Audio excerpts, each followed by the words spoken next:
The moment the front door clicked shut, my world split in half. I stood in my sister's living room, listening to the cab drive away from the curb. Vanessa and Derek were gone, headed to their Bahamas cruise, 6 days of turquoise water and tropical drinks, while I watched their daughter. I turned around, ready to ask Lily what she wanted to do first, maybe make brownies, stream a cartoon, curl up with books like we usually did. But Lily wasn't grabbing her communication device, wasn't tapping out a message on the tablet app that spoke for her. She was just standing there, staring at me, with an intensity I'd never witnessed in her 8 years of existence.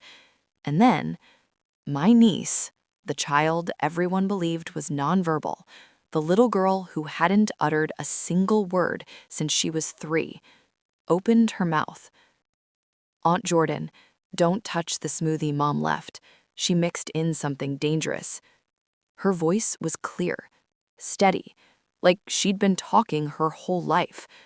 My veins filled with ice water. Let me rewind about 6 hours, because you need to understand how I ended up here, standing in my sister's home, about to discover that everything I believed about my family was an elaborate fiction. My name is Jordan Pierce, 31 years old. I work as a compliance analyst at a regional accounting firm in Denver. Thrilling stuff, right?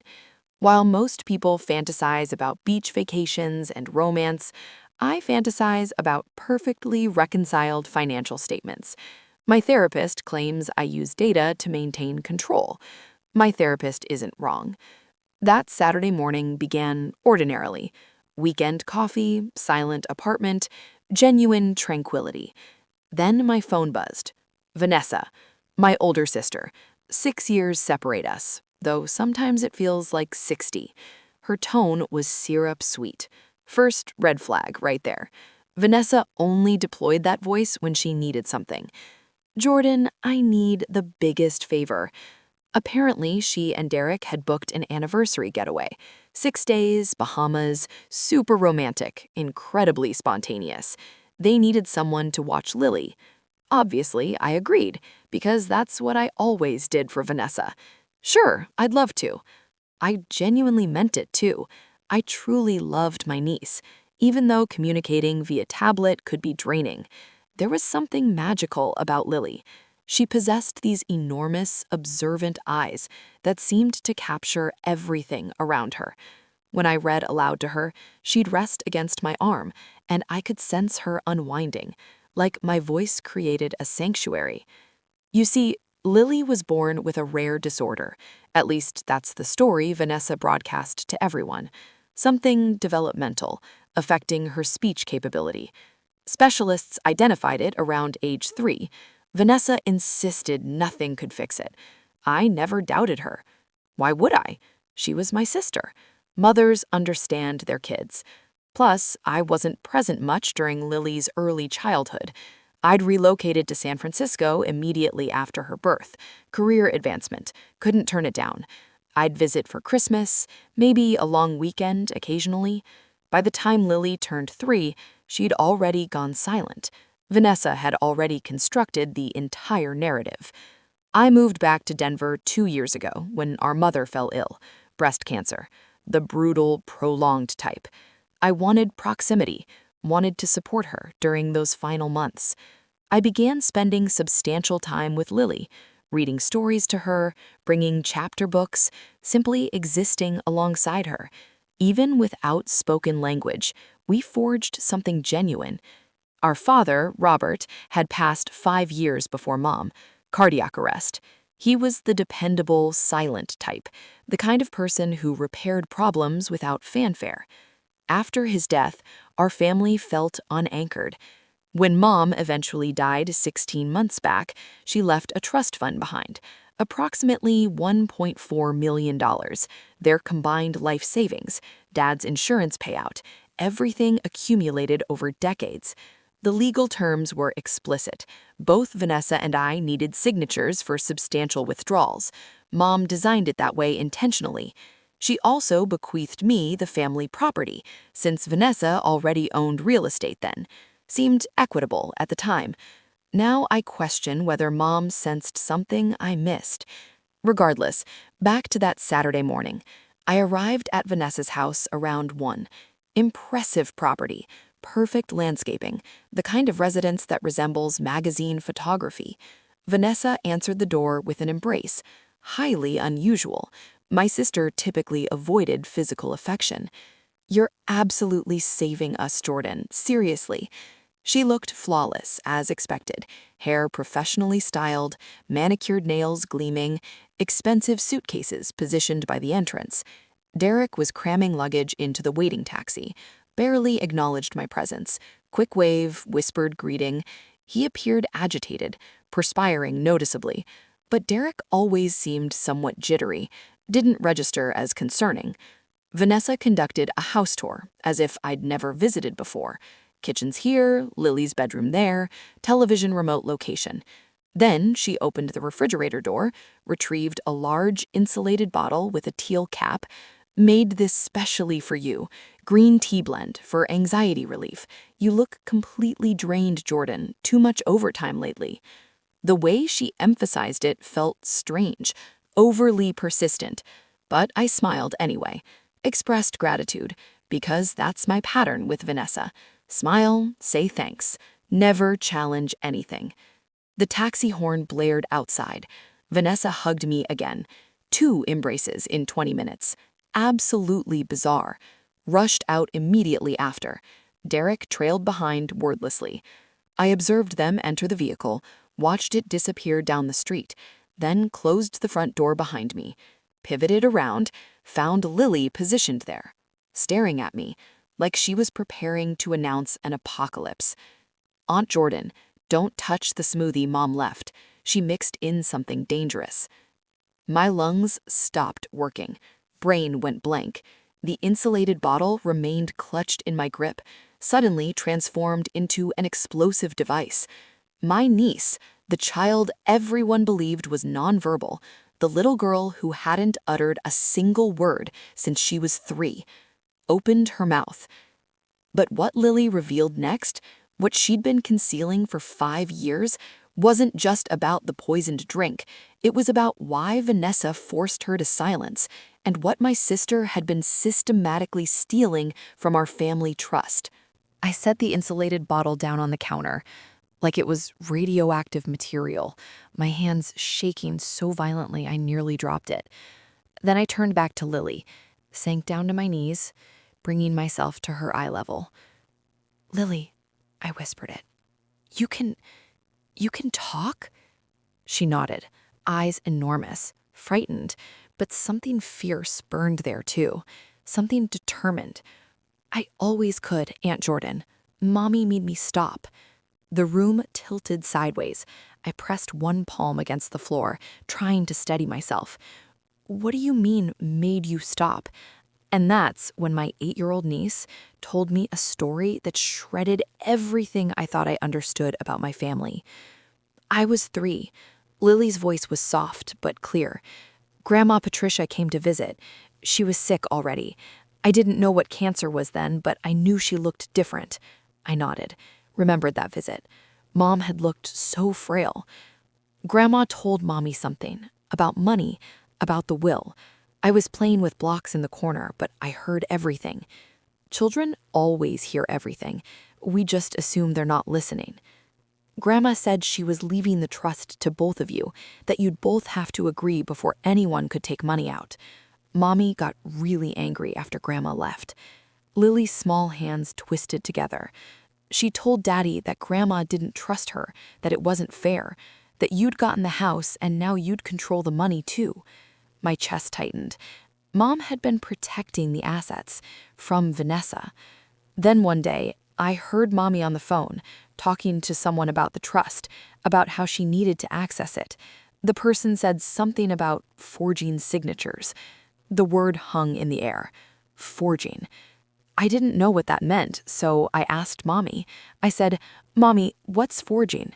Lily's voice cracked slightly. She got so scary, Aunt Jordan. Her face changed. She grabbed my shoulders really hard, told me I didn't hear anything, that I was confused, that if I ever told anyone what I heard, something terrible would happen to you. Tears were streaming down my face now. She said you'd get very sick, like Grandma, that it would be my fault because I couldn't keep secrets. My hand flew to my mouth. The next day, she took me to a doctor, not our regular one, someone new. She told them I stopped talking, that something was wrong with me. The doctor did tests, everything came back normal, but Mommy kept insisting. Lily wiped her nose with the back of her hand. She found a different doctor, one who agreed something might be wrong, who wrote it all down in papers, and Mommy told me if I ever spoke again, you would die, just like Grandma. The manipulation was breathtaking, monstrous. So I stopped talking. Because I love you, Aunt Jordan. I didn't want you to get sick. I pulled Lily into my arms, held her tight. Oh, sweetheart, none of that was true. Your talking couldn't hurt me. Your mom, she lied to you. I know that now. Her voice was muffled against my shoulder. Grandma told me before she died. I pulled back. What? The last time we visited Grandma in the hospital, remember? Mommy left me alone with her for a minute. Grandma held my hand and whispered. She said, Mommy has something wrong in her heart, that I should remember I can always talk, that staying silent won't protect anyone. Patricia Pierce, even dying, still trying to protect her granddaughter. But I was too scared, until today. Why today? What changed? Lily took a shaky breath. Last night, after you said you'd babysit, I heard Mommy and Daddy fighting, really loud. Daddy said this was going too far, that poisoning you was crazy, that they should just ask you for money. My blood went cold again. Mommy said you'd never agree, that you'd figure out she'd been taking money already, that this was the only way. If you got sick, really sick, she'd be the only one who could access the trust. She could say it was for your medical bills. The pieces clicked together. Vanessa had been forging my signature, stealing from the trust, and now she needed me gone entirely. I stood up, walked to the counter, stared at the insulated bottle. Lily, where's your mom's medicine cabinet? Master bathroom, top shelf behind the old prescriptions. I went upstairs, found the bathroom, opened the cabinet, behind expired antibiotic bottles and ancient cough syrup. A small amber vial, no label. I didn't touch it, just photographed it with my phone. Then I returned downstairs. Lily was sitting at the kitchen table, looking small, scared, brave. Lily, I need you to do something incredibly hard. I need you to tell this whole story to someone else. A detective. Can you do that? She hesitated. Will Mommy know? Yes, eventually. Will she be mad? Probably. Lily nodded slowly. But you'll be safe, I promise. I won't let anything happen to you. Okay, Aunt Jordan, I'll tell them. I called my friend Marcus. Not Derek, different Marcus. Marcus Chen. We'd gone to college together. He was now a detective with Denver PD. I explained everything, voice shaking, words tumbling out. He arrived within 40 minutes. Brought a female colleague, Detective Sarah Rodriguez, specialized in family crimes. They were gentle with Lily, let her tell the story in her own time, recorded everything. Marcus examined the smoothie bottle. We'll need to test this and that vial upstairs. Don't touch anything else. Sarah sat with Lily, asked careful questions. Did your mom ever hurt you physically? No, just scared me, made me think Aunt Jordan would die if I talked. That's called psychological abuse, sweetie. It's very serious. You were so brave to tell us. They called Child Protective Services, standard protocol for these situations. A social worker arrived, kind woman named Angela. She explained that Lily couldn't stay in Vanessa's custody, not with these allegations. Can she stay with me? I asked. I'm her aunt. I have space. She trusts me. Angela looked at Marcus. He nodded. Jordan's solid. I've known her for years, and she's clearly the target here. Makes sense to keep them together. We'll do an emergency placement. Temporary custody. Court hearing will be scheduled within 72 hours. Just like that, Lily became my responsibility, my purpose. Marcus's team went through the house, found Vanessa's home office, laptop, filing cabinets, bank statements. Jordan, you're gonna want to see this. He handed me a folder. Inside were trust withdrawal forms dated over the past 18 months, all bearing my signature, authorizing transfers, 20,000 here, 35,000 there, 15,000, 28,000. The amounts varied, but the pattern was clear: systematic theft. I never signed these. We know. We'll have a handwriting expert confirm, but I'm guessing your sister's been practicing your signature. The total stolen? Over $300,000. Gone. Vanished into Vanessa's accounts, funding her perfect house, her perfect life, her perfect lies. And what the detectives found next, hidden in a locked drawer in Vanessa's desk, would prove that my sister hadn't just been stealing money, she'd been planning my death for months. Marcus pulled a metal lockbox from Vanessa's desk drawer, pried it open with a screwdriver. Inside was a spiral notebook. He flipped through pages. His jaw tightened. Jordan, you need to see this. He handed it to me. My sister's handwriting. Neat, organized, meticulous, like she was planning a vacation, not a murder. The first page was dated 6 months ago. Options for accessing full trust, underlined twice. Below it, a list. 1. Convince Jordan to sign over control. Unlikely. She's too careful with money. 2. Contest the will. Legal fees too high. Takes years. Mother's lawyer did good work. 3. Jordan becomes incapacitated. Medical emergency. I become sole trustee as next of kin. My hands started shaking. 4. Jordan dies. I inherit everything as only living relative. The words blurred. I flipped to the next page. Research. Substances that mimic natural illness. A list of medications. Dosages. Symptoms they'd cause. Heart problems, seizures, organ failure. All things that could look like natural causes, especially in someone my age. Working too hard, too much stress. Another page. Timeline. Month 1. Begin small doses. Build up gradually. Jordan won't notice at first. Will think she's just tired. Month 2. Increase frequency. She'll start feeling sick. We'll go to doctors. They won't find anything immediately. Month 3. Major dose. Emergency hospitalization.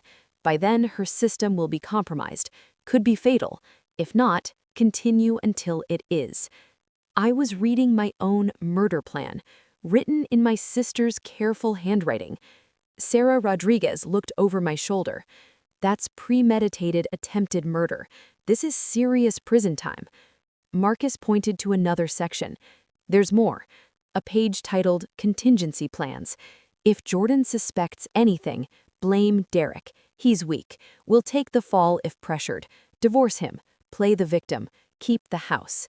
Even her husband was disposable. Another page. Practice signatures. Rows and rows of my name. Jordan Pierce, Jordan Pierce, Jordan Pierce. Each one slightly different. Perfecting the forgery. The later ones looked exactly like mine. Sarah photographed every page. This is going to the prosecutor. Your sister's going away for a long time. Marcus closed the notebook, placed it in evidence bag. We need to test that smoothie and the vial, but honestly, with this notebook, we have intent, motive, planning. That's enough to arrest her.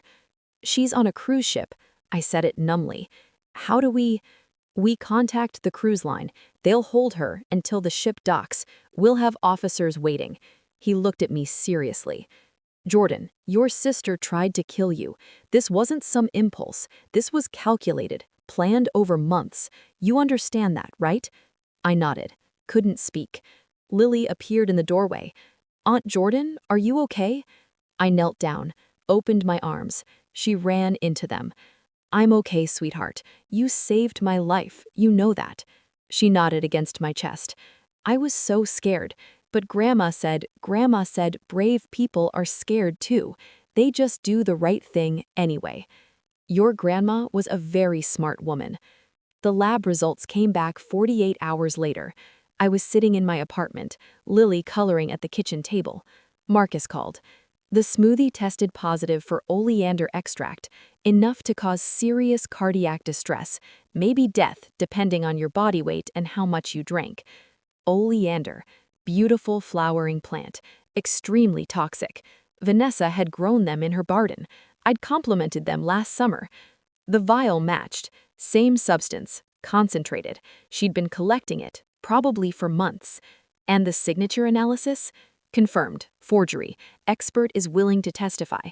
Jordan, we have her on everything. The cruise ship docked in Miami 3 days later. Vanessa and Derek were met by police.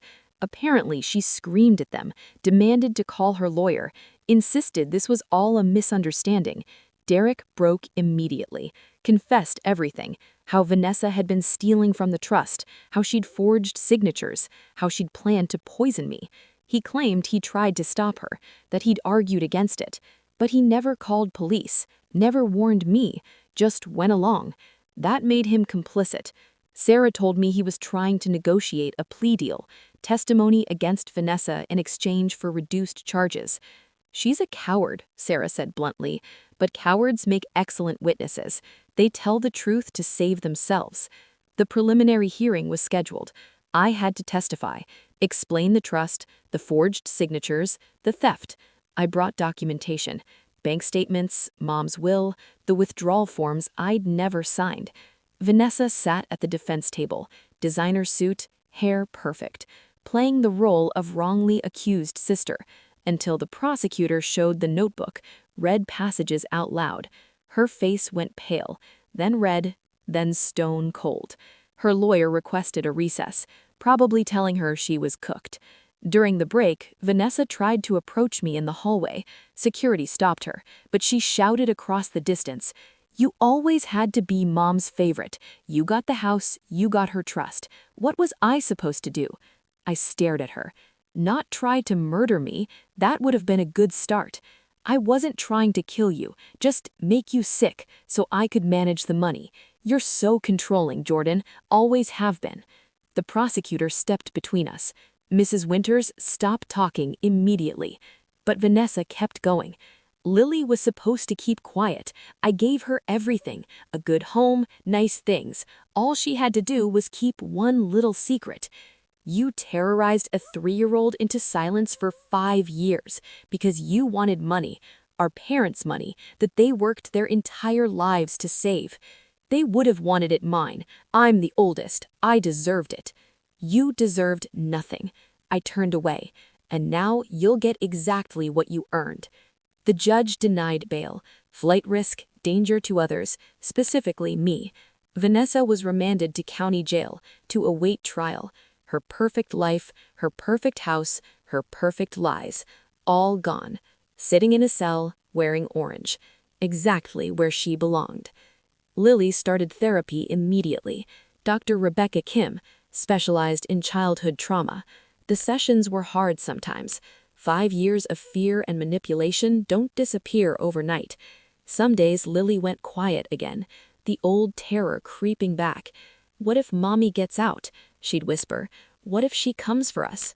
She won't, sweetheart. She's going to be locked up for a long time, and even if someday she gets out, you'll be grown, strong, safe, I promise. But there were good days too. Days when Lily laughed out loud. Days when she sang in the shower. Days when she came home from her new school, bursting with stories about friends who'd never known her as the silent girl, just as Lily, funny, smart, brave, the real Lily, finally allowed to exist. But Vanessa had one more card to play, one final manipulation that would force me into the courtroom face to face with my sister. And what she said on that witness stand would either destroy her forever or give her exactly what she wanted. The trial began 8 months later. Fall had arrived, leaves turning gold and crimson outside the courthouse windows. I sat in the front row, behind the prosecutor's table, Lily beside me. She'd insisted on coming. "I want to see it, Aunt Jordan. I want to see her face when everyone knows the truth." 8 years old, with more courage than most adults ever manage. The courtroom filled slowly. Journalists, curious onlookers, a few distant relatives who'd heard about the scandal. Then Vanessa was brought in, orange jumpsuit replaced by a conservative navy suit, her lawyer's doing, making her look respectable, innocent. She scanned the courtroom, eyes landing on me, then on Lily. Something flickered across her face. Regret, maybe? Or calculation. With Vanessa, it was always hard to tell. The judge entered, Honorable Patricia Mendez, no relation to our mother despite the shared first name, but I took it as a good sign anyway.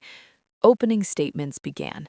The prosecutor was a woman named Christina Alvarez, sharp, thorough, no mercy. Ladies and gentlemen of the jury, this is a case about greed, about betrayal, about a woman who valued money more than her own family, more than her own child. She outlined the evidence, the forged signatures, the stolen funds, the poisoning attempt, the notebook.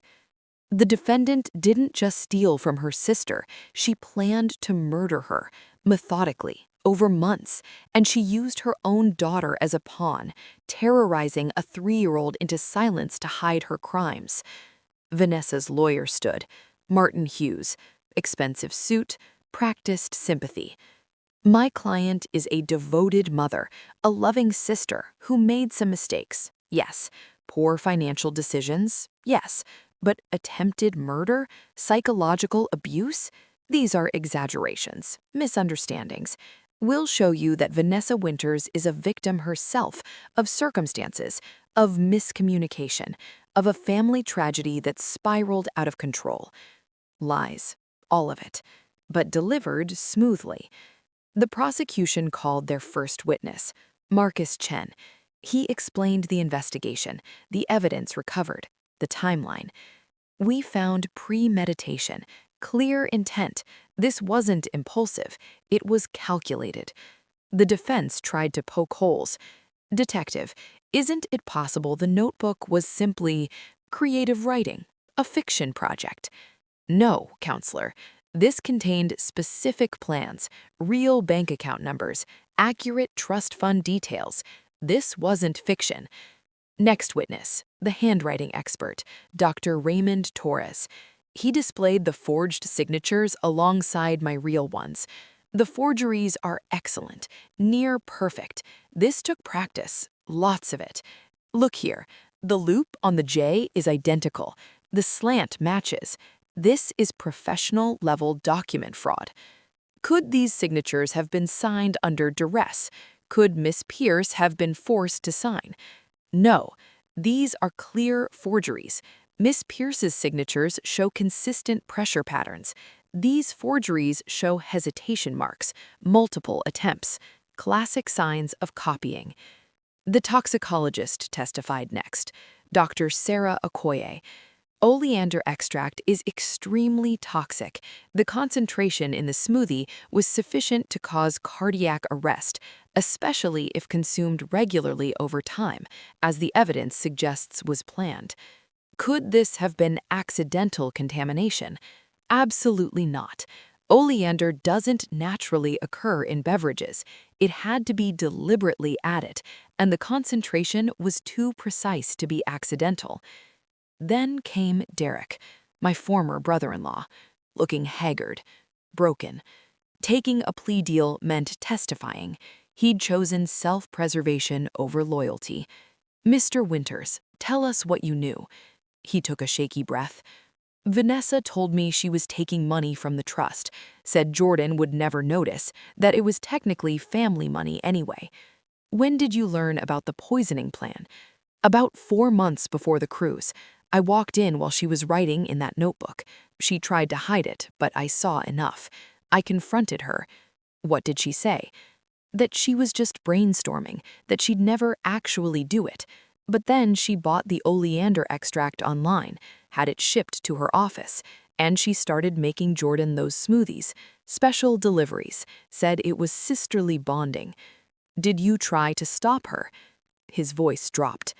I told her it was wrong, that we should just ask Jordan for a loan. She said Jordan would never agree, that this was the only way. But you didn't call the police. No. You didn't warn Jordan. No. Why not? Because I was afraid. Afraid of Vanessa. Afraid of losing everything. I'm a coward. At least he was honest about that. The defense hammered him. You're testifying to save yourself, isn't that right? Yes. You'd say anything to reduce your sentence. I'm telling the truth. The truth according to your plea agreement. The truth according to what happened. Finally, it was Lily's turn. The prosecutor had prepared her, explained what would happen, but nothing really prepares an 8-year-old to testify against her mother. Lily wore a purple dress, her favorite color, hair braided neatly. She carried a stuffed elephant, gray with pink ears. I'd given it to her years ago. The bailiff swore her in. She placed her small hand on the Bible, promised to tell the truth. Christina Alvarez approached gently. Hi, Lily. I'm Miss Alvarez. We've met before, remember? Lily nodded. I need to ask you some questions. Is that okay? Yes, ma'am. Can you tell the jury about your voice, about why you stopped talking? Lily looked at me. I nodded encouragement. She turned to the jury. I stopped talking when I was 3 because Mommy told me to. Why did she tell you that? Because I heard something I wasn't supposed to hear, about money, about forging. I didn't know what it meant, but I asked, and Mommy got really scared. She said if I ever talked about it, if I ever told anyone, Aunt Jordan would die, like Grandma, and it would be my fault. Several jurors' eyes widened. So you stayed silent? Yes, for 5 years, because I didn't want Aunt Jordan to die. I love her. Did your mother ever hurt you? Not with hitting, but she scared me a lot. Said bad things would happen if I talked. Said I was protecting the family by being quiet. When did you start talking again? The day Mommy and Daddy left for the cruise.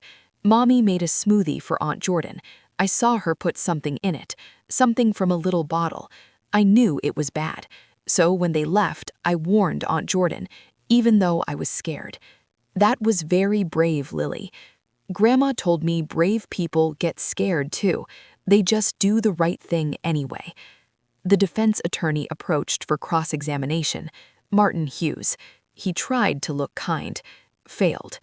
Lily, you love your Aunt Jordan very much, don't you? Yes. And you want to live with her instead of your mother? Yes. Isn't it possible you made up this story to stay with your aunt, to get away from your mother because you prefer Jordan? Lily's eyes filled with tears, but her voice stayed steady. I didn't make it up. Mommy told me not to talk. She put poison in Aunt Jordan's drink. I saw it. And now everyone knows. You were only 3 when this supposedly started. How can you remember that far back? Because I remember being scared every single day for 5 years. You don't forget that. Hughes had no response, sat down, defeated by an 8-year-old's truth. The prosecution rested. The defense called their witnesses, character witnesses mostly, Vanessa's friends, neighbors, people who'd seen her perfect facade. She was always so devoted to Lily, such a caring mother. This doesn't sound like the Vanessa I know, but none of them had seen behind closed doors. None of them knew the truth. Finally, Vanessa herself took the stand, against her lawyer's advice, probably. But narcissists always think they're the smartest person in the room. She wore pearls, looked composed, played the victim perfectly. Her own lawyer questioned her first. Miss Winters, did you try to poison your sister? Absolutely not. I made her a health smoothie with organic ingredients. I was trying to help her. She works too hard. I worry about her. Lies delivered with conviction. Did you force your daughter into silence? Never. Lily has a condition. It's documented. I've done everything possible to help her. Specialists, therapy, everything. The notebook the prosecution showed, the one with plans, can you explain that? It was a dark time. My mother had just died. I was processing grief. Writing helps me think. Those were just thoughts, fears, not plans. I never intended to act on any of it. More lies. Then Christina Alvarez stood. Cross-examination. This was the moment. Miss Winters, you testified you never forced your daughter into silence. Is that correct? Yes. But Lily testified under oath that you threatened her, told her Aunt Jordan would die if she spoke. Was she lying? She's confused, traumatized by recent events. She seemed pretty clear to me, very specific details. Children misremember things. For 5 years? Vanessa's jaw tightened. I don't know what you want me to say. The truth would be nice. Christina held up the notebook. Let's talk about this. You claim it was grief processing, creative writing, yet it contains Jordan's actual bank account numbers, real trust fund details, accurate dosages of poison. That's awfully detailed for fiction. I had access to those records. I was helping Jordan manage things. Without her knowledge? Silence. Miss Winters, you forged your sister's signature 37 times, stole over $300,000, planned to murder her, and terrorized your daughter into silence to cover it up. That's not grief processing.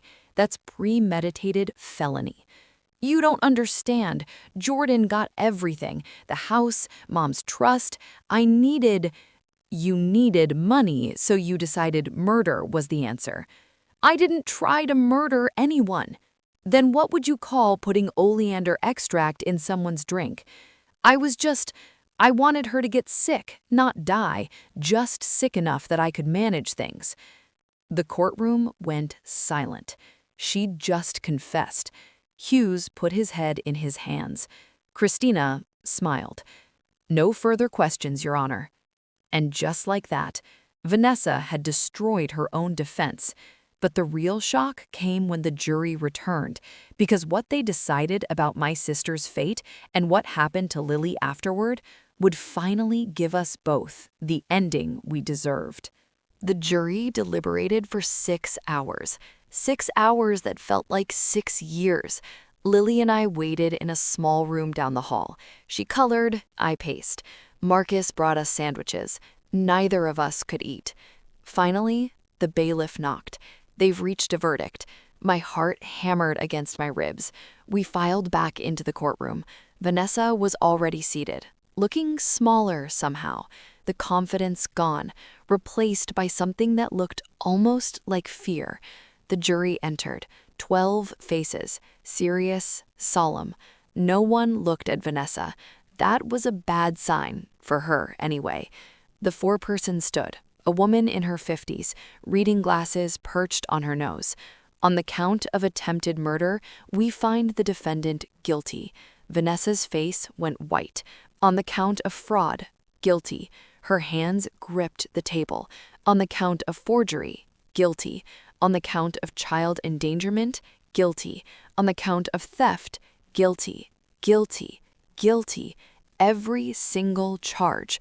Vanessa made a sound, half sob, half gasp. Her lawyer touched her arm. She jerked away. The judge's voice cut through the room. The defendant will remain in custody pending sentencing. Court is adjourned. The gavel fell. Final, absolute. Vanessa turned to look at me. Our eyes met across the courtroom. For just a moment, she looked like my sister again. Not the monster, just Vanessa, broken, lost. Then the bailiff led her away. Orange jumpsuit replacing the navy suit.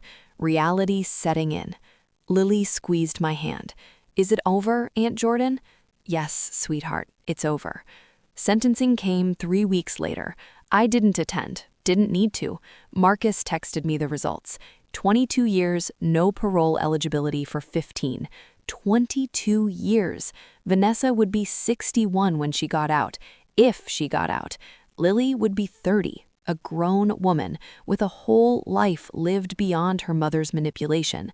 Derek got 7 years for conspiracy and accessory charges. He'd cooperated, testified truthfully, but he'd still known, still said nothing. That counted. The custody hearing was simpler, 2 days after the verdict. Same courthouse, different room. Judge Maria Santos presided. She reviewed the case file, Vanessa's conviction, Derek's incarceration, the psychological evaluations, Lily's therapy reports. Miss Pierce, you're seeking permanent custody of your niece. Yes, Your Honor. Why? Because she's my family, the only family that matters now. And because I love her, I want to give her the childhood she deserves, safe, stable, where she never has to be silent again. The judge turned to Lily.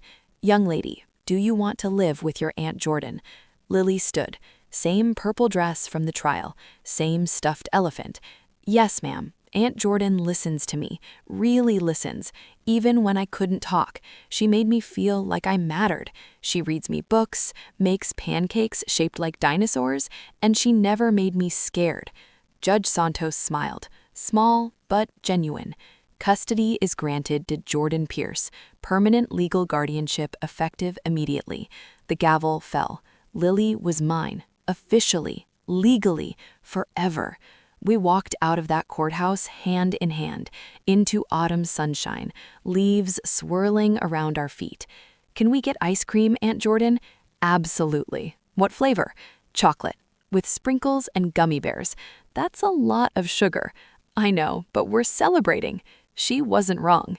6 months later, I sold Vanessa's house, paid back the stolen trust funds, with interest. The rest went into an education account for Lily. College, graduate school if she wanted, whatever her future held. I also started a foundation, the Patricia Pierce Foundation, named after our mother, providing legal support for children in abusive situations, helping them find their voices, literally and figuratively. Mom would have liked that. Lily thrived. Therapy helped. Dr. Kim was patient, kind, brilliant. The nightmares lessened, then stopped altogether. Lily made friends at school, real friends, kids who knew her as the funny girl, the dinosaur expert, the one who always shared her snacks, not the silent victim. She joined the school choir. Her voice, the one she'd hidden for 5 years, now singing, loud, joyful, free. I attended every performance, front row, crying proud tears. One Saturday morning, almost a year after the trial, Lily and I made pancakes together. Chocolate chip, her request.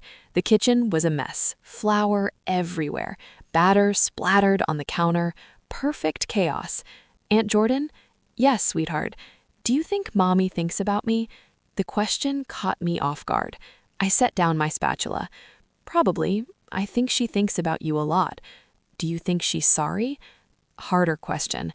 I don't know, Lily. I hope so. I hope she understands what she did wrong. But even if she's sorry, it doesn't change what happened. Lily nodded, thoughtful beyond her years. I used to miss her in the beginning, even after everything. She was still my mom. That's normal. You can miss someone and still know they hurt you. Both things can be true. I don't miss her anymore. She said it simply, matter of fact. Is that bad?